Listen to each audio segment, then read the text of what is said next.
Guys, welcome to my channel Shreshtha's কিচেনে। আজকে আমি তোমাদের জন্য নিয়ে এসেছি শীতের জন্য একটা সুস্বাদু ড্রিঙ্কস।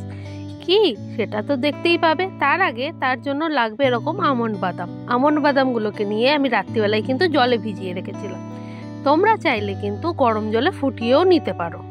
আমন্ড বাদামগুলোর খোসা ছাড়িয়ে জল শুকনো হয়ে গেলে আমি একটা প্যান নেব। সেই প্যানটা গরম করে এই বাদামগুলো কিন্তু এতে অ্যাড করে দেবো।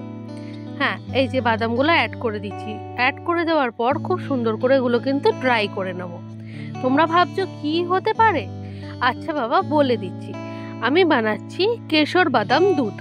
এটা কিন্তু শীতকালের ড্রিঙ্কস হিসেবে কিন্তু খুব উপকারী, খেতে সুস্বাদু, জাস্ট দারুণ। শীতকাল হলে এরকম একটা ড্রিঙ্কস কিন্তু যথেষ্ট ভালো মানায়। এবার আমি এর মধ্যে অ্যাড করে দিচ্ছি কিছুটা কাজু বাদাম, আর তার সাথে দিয়ে দেবো কিছুটা পেস্তা। আমন্ড, কাজু, পেস্তা এগুলো সব অ্যাড করা হয়ে গেলে খানিকক্ষণ রোস্ট করে নেব।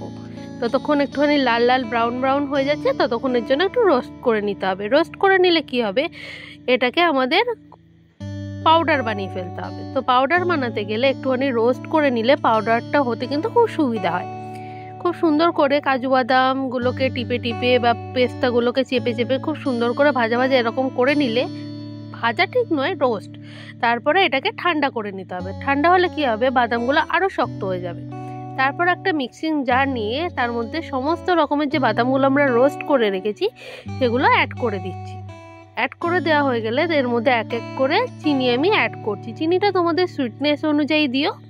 আর তারপরে দিচ্ছি একটুখানি হলুদটা জাস্ট কালার আনার জন্য। কিছুক্ষণ মিক্সিং জারে ঘুরিয়ে নেওয়ার পর ঠিক এইরকম একটা মিক্সচার রেডি হয়ে যাবে। খুব বেশি পাউডারও হবে না, আবার এরকম দানাও থাকবে। এটাই কিন্তু আমাদের লাগবে।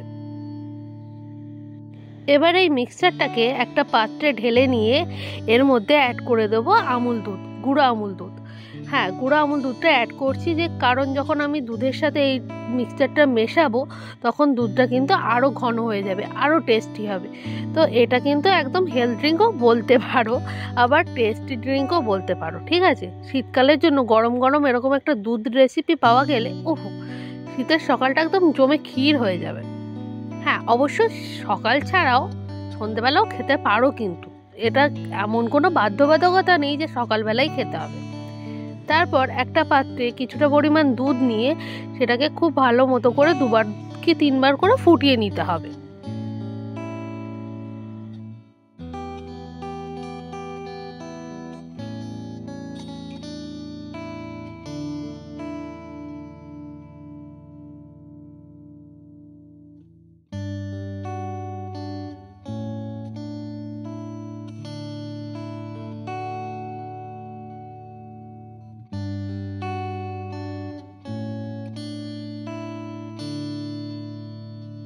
দুধটা ভালো করে ফুটে গেলে আমাদের রেডি করে রাখা মিক্সচারের কিছুটা পরিমাণ কিন্তু দুধে মিশিয়ে দেবো।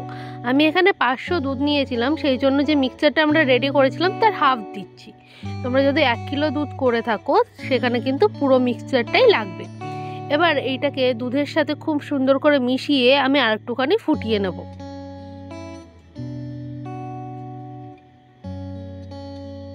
যে কোনো দিন বাদাম দুধ খাওনি, বিশ্বাস করো, যদি অ্যালার্জি না থেকে থাকে এই দুধটা একবার ট্রাই করে দেখো, জাস্ট ফ্যান হয়ে যাবে তোমরা। আর এই রকম যদি মাটির ভাঁড়ে পাও না গরম ওহো, একদম সকাল মুডটা ফ্রেশ হয়ে যাবে গো। এই রকম দুধ কিন্তু তখন তোমরা রোজ খেতে চাইবে। বাদাম দুধ, কেশর দুধ, যা খুশি নাম দিতে পারো। আমি কিন্তু এটাকে কেশর বাদাম দুধ বলেই নাম দিয়েছি। তোমরা কিন্তু খেয়ে দিয়ে আমাকে জানিও যে তোমাদের কেমন লেগেছে। মাটির ভাঁড়ে দুধটা ঢালা হয়ে গেলে ওপর দিয়ে আমি বাদাম, যেটা আমন্ড বাদাম দিয়েছিলাম সেটা, পেস্তা বাদামের কুচি আর একটুখানি কেশর দিয়ে সাজিয়ে নিচ্ছি। আর আমার আজকের ভিডিওতে কি লেগেছে সেটাও একবার দেখে নাও। ভিডিওটা ভালো লাগলে অবশ্যই লাইক, শেয়ার, সাবস্ক্রাইব করে পাশে থাকবেন। Thank you.